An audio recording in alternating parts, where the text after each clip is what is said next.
જય શ્રી કૃષ્ણ મિત્રો, આજે તમે શાંતિથી બેસી જજો, શ્વાસ ધીરો કરી દેજો અને મનને શાંત રાખજો કેમ કે આજે તમે જે સાંભળવા જઈ રહ્યા છો એ ફક્ત શબ્દો નહીં પરંતુ જીવનને પ્રકાશિત કરનારું જ્ઞાન છે। ક્યારેય જીવનમાં એવું બની ગયું હશે કે મન તૂટી જાય, હૃદય ભારું થઈ જાય, ભવિષ્ય અંધારું લાગે અને આત્મા અંદરથી ડગમગી જાય। આવી પળોમાં જ ગીતા આપણને ઊભું રાખે છે। ગીતા આપણને બતાવે છે કે જીવનમાં કેટલો પણ ભય, કેટલો પણ અંધકાર કેમ ન હોય તો પણ માણસની અંદરનો પ્રકાશ કદી બુસાઈ નથી શકતો।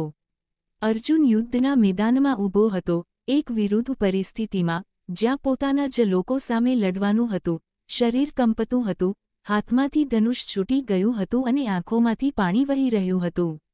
ત્યાં એવો માણસ કે જે દુનિયામાં અર્જુન જેવો વીર હોય, એ પણ ગભરાઈ જાય, તો આપણે જે સામાન્ય માણસો છીએ એ તો ગભરાશું જ। પણ એ સમયે કૃષ્ણ સ્મિત લઈને કહે છે, અર્જુન, આ ડર, આ દુઃખ, આ ગભરાટ, આ મોંઢું વાળવાની પળ એ તારો સ્વભાવ નથી, એ તો તારા અજ્ઞાનનું પરિણામ છે। તારી અંદર જે પ્રકાશ છે એને જાણ, તારી આત્માને ઓળખ અને ઊભો થા। મિત્રો, ગીતાનો પ્રથમ પાઠ એ જ છે કે માણસે પોતાની જાતને ઓળખવી જોઈએ। આપણું મન કેટલી વાર આપણને ખોટી દિશામાં દોડાવે છે, ક્યારેક ડરાવે છે, ક્યારેક ગભરાવે છે, ક્યારેક દુઃખ અપાવે છે, પણ મન પવન જેવી વસ્તુ છે। પવનને રોકી શકાતો નથી, પરંતુ પવનની દિશાને ઉપયોગમાં લેવું શીખી શકાય છે। એ જ રીતે મનને રોકી શકાતું નથી, પણ મનને સમજાવી શકાય છે, મનને યોગ્ય રસ્તે દોરી શકાય છે। ગીતા કહે છે કે જીવનમાં જે પણ દુઃખ છે એ અપેક્ષાઓથી આવે છે। આપણે વિચારી લઈએ છીએ કે લોકો આપણું માન રાખશે, આપણને સમજશે, પ્રેમ કરશે, સારો વલણ રાખશે, પણ એ ન કરે ત્યારે આપણે તૂટી જઈએ છીએ। કૃષ્ણ કહે છે, અપેક્ષા છોડ, કારણ કે ખુશી એ પ્રાપ્ત થવામાં નથી, ખુશી એ સ્વીકારવામાં છે। તું ફક્ત કામ કર, સચ્ચાઈથી કર, દિલથી કર, પણ પરિણામની ચિંતા ન કર। પરિણામ તો ઈશ્વરનો વિભાગ છે। ખેડૂત બિયારણ નાખે છે, મહેનત કરે છે, જમીન ખોદે છે, પાણી કરે છે, પણ તે વરસાદ આવશે કે નહીં તેની ચિંતા કરી બેસી રહેતો નથી। એ જાણે છે કે તેણે કામ કરવાનું છે, પરિણામ પ્રકૃતિ આપશે। એ જ રીતે માણસે પણ જીવનમાં ફક્ત કર્મ કરતા રહેવું જોઈએ, પરંતુ ફળની ચિંતા છોડવી જોઈએ। મનુષ્યના જીવનની સૌથી મોટી તકલીફ એ જ છે કે તે કામ કરતાં ઓછું ચિંતા વધારે કરે છે। કર્મ કરતાં ડરવું નહીં, કર્મ છોડવું નહીં, પણ પરિણામને ઈશ્વર પર છોડી દેવું જોઈએ। ઈશ્વર કહે છે, આત્મા ક્યારેય મરતી નથી। શરીર બદલાય છે, રૂપ બદલાય છે, અવસ્થા બદલાય છે, પરંતુ આત્મા તો સદા અવિનાશી છે। જે જન્મ્યો છે એ મરશે અને જે મરશે એ ફરી જન્મશે, આ પ્રકૃતિનો નિયમ છે, તો પછી મૃત્યુનો ભય શા માટે? માણસ મરણથી નહીં, પણ ખોવાઈ જવાથી ડરે છે। પૈસા ખોવાઈ જાય તો ચિંતા, માણસ ખોવાઈ જાય તો દુઃખ, સંબંધ તૂટી જાય તો હૈયું દુખે। પણ કૃષ્ણ કહે છે, આ બધું શરીર અને મનનું છે। સાચી ઓળખ આત્માની છે, અને આત્મા કોઈ પણ બદલાવથી અસરમાં આવતી નથી। જ્યારે માણસ સમજે છે કે તે આત્મા છે, શરીર નથી, ત્યારે જીવનની દરેક સમસ્યા નાની લાગી પડે છે। ગીતા આપણને એ પણ કહે છે કે જીવનમાં સત્વ, રજસ અને તમસ એવા 3 ગુણ છે। જ્યારે મન શાંત હોય, શુદ્ધ હોય, જ્ઞાનભરેલું હોય તો એ સત્વગુણ। જ્યારે મન દોડતું હોય, ઈચ્છાઓથી ભરેલું હોય, અસંતોષ હોય તો એ રજસગુણ। અને જ્યારે મન ભારે પડે, આળસ લાગશે, ગુસ્સો આવશે, નિરાશા આવે તો એ તમસગુણ। જીવનમાં આ 3 ગુણ ચળવળ કરતા રહે છે, પરંતુ માણસે આ ગુણોથી ઉપર ઉઠવું જોઈએ, કેમ કે આપણે આત્મા છીએ, આત્મા આ ગુણોથી બંધાતી નથી। ગુસ્સો આવે ત્યારે યાદ રાખજો કે એ તમારું સ્વરૂપ નથી, એ તો મનનો તમસગુણ છે। સેવા થાય ત્યારે સત્વગુણ છે। દોડધામ, ચિંતા, ઈચ્છા એ રજસગુણ છે। પણ આ બધાથી ઉપર જે રહે છે એ ચેતનાવાન આત્મા છે। જીવનને સાચી રીતે જીવવાનો અર્થ એ છે કે દરેક કાર્ય ચેતનાથી કરવું। ભોજન, ચાલવું, વાત કરવી, કામ કરવું, પ્રાર્થના કરવી, દરેકમાં ચેતના હોવી જોઈએ। ચેતના એટલે પૂરેપૂરી હાજરી। ગીતા કહે છે, યોગ એટલે સમતુલતા। સુખ આવે ત્યારે પણ જીવનમાં શાંતિ રહેવી જોઈએ અને દુઃખ આવે ત્યારે પણ મનની સ્થિરતા ખોવાય નહીં। સુખ અને દુઃખ બંને આવે અને જાય, પરંતુ જે સ્થિર રહે તે યોગ છે। કૃષ્ણ આગળ અર્જુનને કહે છે કે જીવનની સૌથી મોટી સમસ્યા એ છે કે માણસ પોતાના કર્તવ્યથી ભાગે છે। જ્યારે પરિસ્થિતિ ભારે લાગે, મુશ્કેલીઓ વધી જાય, લોકો સામે ઊભા રહેવું મુશ્કેલ લાગે, ત્યારે જ માણસ ભાગવા ઈચ્છે છે. અર્જુન પણ ત્યાંથી ભાગવા માગતો હતો, કહેતો હતો કે મારી પાસે શક્તિ નથી, મનમાં દમ નથી, શરીરમાં ઊર્જા નથી. પરંતુ કૃષ્ણ કહે છે, તું જે કરી શકે છે એ તારો કર્તવ્ય છે. જીવનમાં સૌ કોઈ પાસે પોતાનું એક કર્તવ્ય છે, માતા પિતાનો, સંતાનનો, ઘરનો, સમાજનો, પોતાનું પણ. કર્તવ્ય ક્યારેય મીઠું નથી લાગતું, પણ કર્તવ્યનો માર્ગ જીવનને ધર્મ તરફ લઈ જાય છે. ધર્મ એટલે કાયદો નહીં, ધર્મ એટલે જે સાચું છે એ કરવું. માણસે તમારા દિલમાં જે સાચું લાગે એ માર્ગ પર ચાલવાનું છે. ગીતા કહે છે કે માણસને રોષ, દ્વેષ, ઈર્ષા, લાલચ અને મોહ જેવી 5 દુશ્મનોને જીતવા જોઈએ. આ 5 દુશ્મનો જીવનને અંદરથી ખાઈ જાય છે. ગુસ્સો આવે ત્યારે સમજવું કે આપણે આગ પી રહ્યા છીએ અને બીજાને ફૂંક મારી રહ્યા છીએ. ઈર્ષા એવું ઝેર છે જે આપણે પીએ છીએ અને આશા રાખીએ છીએ કે બીજા મરી જશે. લાલચ ક્યારેય પૂરી થતી નથી, લાલચ જેટલી વધે છે એ મન એટલું બેકાબૂ થાય છે. મોહ એટલે અંધપ્રેમ, જ્યાં સમજણ ગુમાય ત્યાં મોહ થઈ જાય. અને અંતે દ્વેષ એટલે હૃદયનો અંધકાર. ગીતા કહે છે, આ 5 દુશ્મનોને જેટલો દૂર રાખી શકે તેટલો જ આત્મા તેજસ્વી બને છે. કૃષ્ણ અર્જુનને કહે છે, જીવનમાં સૌથી મોટું યજ્ઞ છે નિષ્કામ કર્મ. એટલે કે જે કામ કરો તે ફક્ત ફરજ અને સત્ય માટે કરો, કોઈ ઈચ્છા, લાલચ, અપેક્ષા વગર. જ્યારે માણસ અપેક્ષા વગર કામ કરે છે ત્યારે જ તેને આનંદ મળે છે. અપેક્ષા હોય ત્યાં નિરાશા હોવી જ. ફળની ઈચ્છા હોય ત્યાં ડર હોવો જ. પણ નિષ્કામ ભાવ હોય ત્યાં શાંતિ જ શાંતિ છે. અર્જુન ધીમે ધીમે સમજવા લાગે છે કે કૃષ્ણ જે કહી રહ્યા છે એ ફક્ત યુદ્ધ જીતવાનું નહીં, પણ પોતાના મનને જીતવાનું જ્ઞાન છે.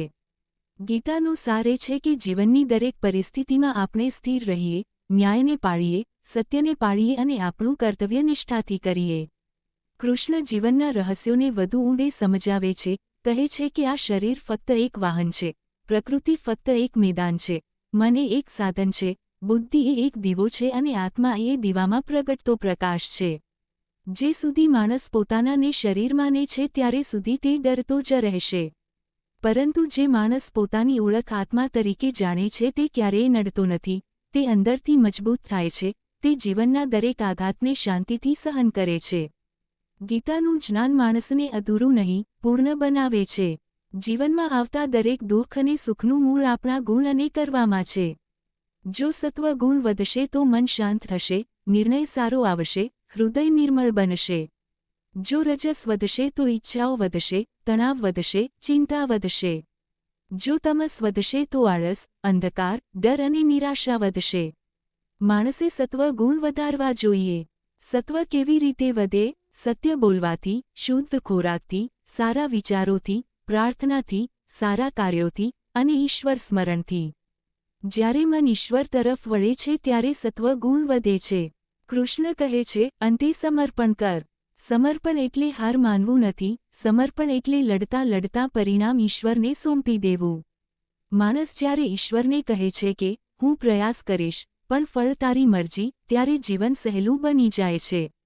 મુશ્કેલીઓ આવે પણ ભાર ઓછો લાગે. દુઃખ આવે પણ મન તૂટતું નથી. અંધકાર આવે પણ પ્રકાશ દેખાતો રહે છે. ગીતાનું અંતિમ જ્ઞાન એ છે કે ઈશ્વરમાં વિશ્વાસ રાખો, એ વિશ્વાસ માણસને દરેક યુદ્ધ જીતાડે છે. કૃષ્ણ અંતમાં અર્જુનને કહે છે, હું તને મુક્તિ આપું છું, ફક્ત મારો આશરો લે, મારો શરણ લઈ લેજે. આ વાક્ય ફક્ત અર્જુન માટે નહોતું, આ દરેક માણસ માટે છે. તમે તમારા બધા ભાર, બધું દુઃખ, બધા ગભરાટ, બધા ભય ઈશ્વરને સોંપી દો. તે કહે છે કે તું ચિંતા ન કર, હું તારી રક્ષા કરીશ. આ વિશ્વાસ જ્યારે દિલમાં ઉતરી જાય છે ત્યારે માણસ અંદરથી પ્રકાશિત થઈ જાય છે. તેનામાં એક નવી શક્તિ આવે છે, એક નવી આશા આવે છે, એક નવી દિશા મળે છે. મિત્રો, ગીતા ફક્ત વાંચવાની વસ્તુ નથી, ગીતા જીવવાની છે. દરેક દિવસ ગીતાનું એક વાક્ય પણ જો જીવનમાં ઉતારી લો તો માણસ બદલાઈ જાય. ગીતા આપણને શીખવે છે કે જીવનમાં શાંતિ અંદરથી આવે છે, સુખ અંદરથી આવે છે, પ્રકાશ અંદરથી આવે છે. માણસે બહાર નહીં, પોતાની અંદર શોધ કરવી જોઈએ. અંદરનો ઈશ્વર જ સાચો માર્ગ બતાવે છે. ગીતાનું જ્ઞાન એ છે કે દરેક પળમાં સત્ય, શાંતિ, કર્તવ્ય અને સમર્પણને પાળો. એ રીતે જીવશો તો જીવન ફક્ત ચાલશે નહીં પણ પ્રકાશિત થશે. અને મિત્રો, ગીતા કહે છે કે પોતાના મનનો માલિક બનવો જોઈએ. મનને જેવું મન થાય તેવું છૂટું ન છોડવું. મન ક્યારેક કહેશે કે મૂકી દો, ન કરો, થાકી ગયા, કોઈ ફાયદો નહીં. પણ કૃષ્ણ કહે છે, મનને શાંતિથી કહો કે હું તારો માલિક છું, તું મારું સાધન છે. મનને આદેશ આપો, મનના આદેશ ન માનો. જ્યાં મન ઉપર કંટ્રોલ આવી જાય ત્યાં જીવન સાફ થઈ જાય. ગીતા આપણને બતાવે છે કે જીવનમાં કંઈ પણ મળે તેને પ્રસાદ માનો, આશીર્વાદ માનો, પાઠ માનો. જે ગુમાય એને પણ આશીર્વાદ માનો, કારણ કે જે ગયું એ તમારું નહોતું, જે રહ્યું એ હજી પણ ઈશ્વરની કૃપા છે. જ્યારે માણસ આ રીતે જીવવા લાગે છે ત્યારે મનની બધી ગાંઠો ખુલી જાય છે. અર્જુનંતી ઘૂંટણીએ પડીને કહે છે, કૃષ્ણ, હવે મને સમજાયું. મારું મોહ તૂટી ગયું, મારું અજ્ઞાન દૂર થયું, હવે હું જે સાચું છે તે જ કરીશ. એ જ ગીતાનો સાર છે. આપણે પણ જીવનમાં ઘણી વખત ગૂંચવાઈએ છીએ, પરિસ્થિતિથી ડરીએ છીએ, લોકોના શબ્દોએ અંતરથી તોડી નાખીએ છીએ. પરંતુ કોઈ પણ પળે જો મન શાંત કરી, આંખો બંધ કરી, હૃદયથી કૃષ્ણની હૂંફને યાદ કરીએ તો અંદરથી અવાજ આવે છે, ચિંતા ન કર, હું છું ને. ગીતા આપણને કહે છે કે માણસે પોતાના જીવનના દરેક ક્ષેત્રમાં યોગ અપનાવવો જોઈએ. યોગ એટલે મનને એકત્વમાં રાખવું. યોગ એટલે શરીરનું સ્વાસ્થ્ય જ નહીં, પરંતુ વિચારનું સ્વાસ્થ્ય, ભાવનાનું સ્વાસ્થ્ય અને જીવનનું સંતુલન. જ્યારે વિચાર શુદ્ધ હોય, દિલ શાંત હોય અને આત્મા પ્રકાશિત હોય ત્યારે દરેક નિર્ણય, દરેક કામ, દરેક સંબંધ પવિત્ર બની જાય છે. કૃષ્ણ કહે છે, જેને પોતાનામાં વિશ્વાસ છે એને કોઈ રોકી નથી શકતું. માણસ જ્યારે પોતાના અંદરના ઈશ્વરને ઓળખે છે, ત્યારે તેની અંદરથી એક અદ્ભુત શક્તિ પ્રગટે છે. એ શક્તિ માણસને મુશ્કેલીઓમાં હિંમત આપે છે, અંધકારમાં માર્ગ દેખાડે છે અને દુઃખમાં પણ આશા રાખવાનું શીખવે છે. ગીતા કહે છે કે દરેક માણસ અર્પિત છે, દરેકને કોઈને કોઈ કાર્ય માટે જન્મ મળ્યો છે. સાચી સફળતા એમાં નથી કે દુનિયા તમને કેટલી તાળી આપે છે. સત્ય સફળતા એ છે કે તમે તમારા કર્તવ્યને પૂર્ણ પ્રામાણિકતાથી કર્યો કે નહીં. ઈશ્વર કહે છે કે ભક્તિ કોઈ રીત, કોઈ ક્રિયા, કોઈ પૂજા વિધિથી વધારે છે. ભક્તિ એટલે દિલનો સ્નેહ, શુદ્ધતા, સત્યતા અને સમર્પણ. ભક્તિ એ છે કે તમારે પરિસ્થિતિ સારી હોય કે ખરાબ, તમે ઈશ્વરને બદલી નાખતા નથી. તમે તેને પ્રેમ કરો છો કેમ કે એ છે, એ તમારા છે. જ્યારે દિલ આટલું શુદ્ધ બની જાય તો ઈશ્વર આપોઆપ તમારી પાસે આવી જાય છે.